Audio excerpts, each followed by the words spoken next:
در کتاب خطوات الی السعاده آمده است که النبیل یکتب خیر ما یسمع. شخص بزرگ، شخص زیرک با عقل بهترین چیزی که میشنود می نویسد. و یحفظ احسن ما یکتب. بهترین چیزی که نوشته است آن را حفظ میکند. و یحدث باحسن ما یحفظ. و سخن میکند از بهترین چیزهایی که حفظ کرده است.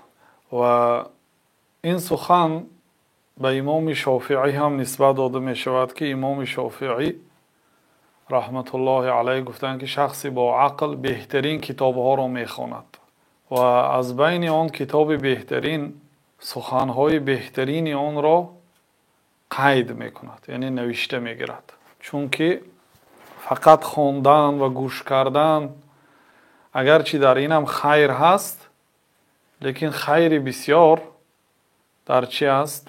در نوشتن آن است. و این چنین وقتی که نوشتجاتش خیلی جمع شد، بعد از بین آنها بعضی آن را انتخاب کرده حفظ میکند.